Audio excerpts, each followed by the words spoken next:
Hello， 大家好，欢迎回到没什么预算的魔玩分享时间啊！今天又是这个界面啊，就大家都很清楚了啊。老朋友们都知道这个界面呢，又是拍大玩具的时候，但是呢，这一款呢，说大也不算太大啊，盒子呢就在眼前这边啊，大家也可以看到正面的名字写着“暴龙战炫王”。没错，就是之前那个龙王凯撒韩版龙王凯撒的一个国代版本的一个酷玩版，也就是缩小版。虽然是缩小版，但是它的盒子大家看到非常大。我们来看一下它的体积吧。盒子它的宽度呢达到了35厘米，它的高度呢达到了42厘米，它的厚度也来到了惊人的14厘米。所以说，包装盒呢也是不算小了，可以说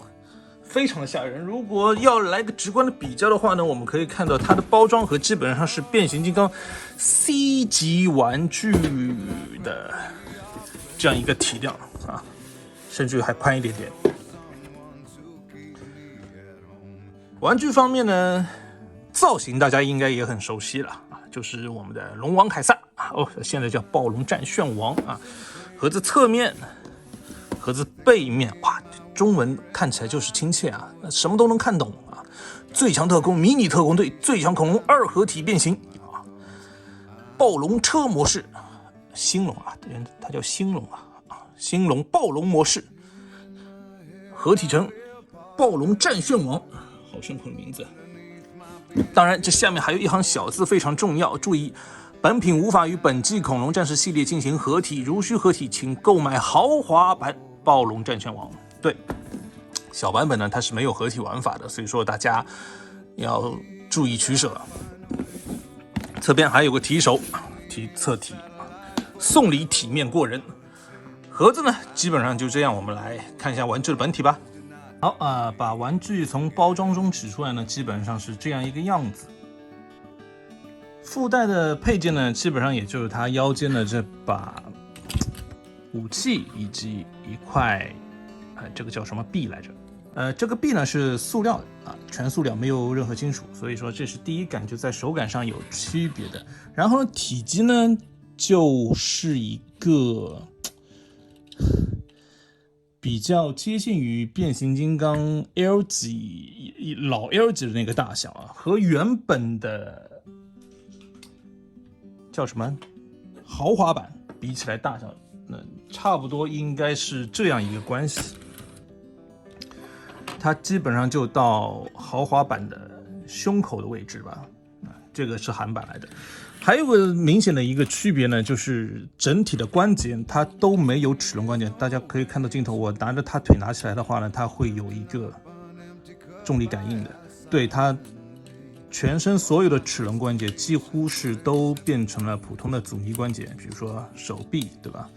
腿部变形就非常明显的，之前的齿轮关节都变成了普通版的，可以听到原版的这个响亮的齿轮呢，在酷玩版上呢是见不到的。然后在配色方面呢，我们粗粗来看一下呢，大致上是没什么明显的区别，但是仔细看呢，还是会觉得有一点点不一样。比如说一些提亮的地方，比如说腰间、裙甲部分呢，它会省略部分涂装；手臂部分银色的涂装也是省略了，包括腿部银色的部分，就是它一些画龙点睛的一个涂装呢，它基本上就是给你省略掉了。机构上的省略呢，除了之前在包装上就已经看到它的合体部分的一个是完全取消了一个功能之外呢，头顶头盔这边本来可以延展出来的一个尖角呢，现在也是一个固定件，没有办法做出一个延伸。同时在武器这边呢，可以看到点缀的蓝色呢，以及顶部的银灰色的零件呢，它也是省略了涂装和零件分件。背面可以看到大腿部分也是有涂装上的省略。整体来看呢，就是一个青春版啊。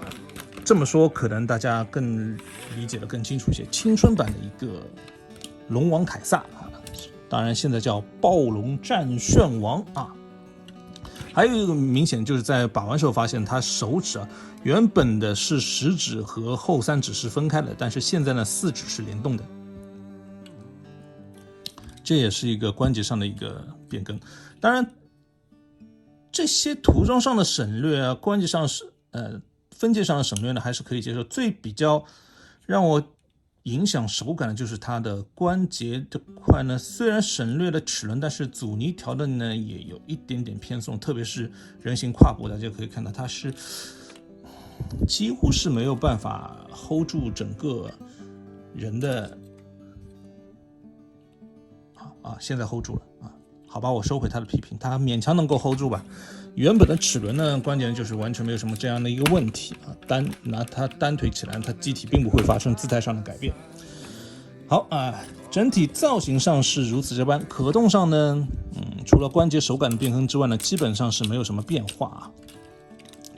该能有的可动的都还是有，幅度上也没什么变化，脚踝也有可动和接地，都是可以的。好人形我们看到这边，我们来看一下它的一个龙形下的一个状态吧。好经过简单的变形之后呢，暴龙形态基本上就演成这样了先说在前面，整体变形结构上呢是几乎没有省略的如果你把手指合拢，本来需要动食指和三指，现在只需要一下就掰的，那叫省略的话，那就有一点点省略其他总体来说，几乎能完美还原原本的一个造型设计。然后载具形态呢，刚刚合体人形下没有办法跟大家来好好说明这次变形载具就可以给大家好好看一下一眼望去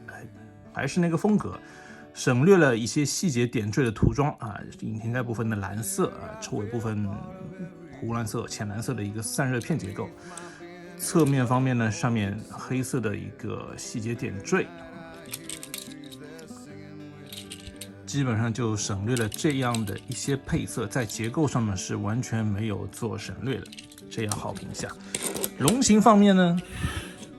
一眼看过去也是没有什么大的区别，和我们大的比较起来，体积上是这样一个关系。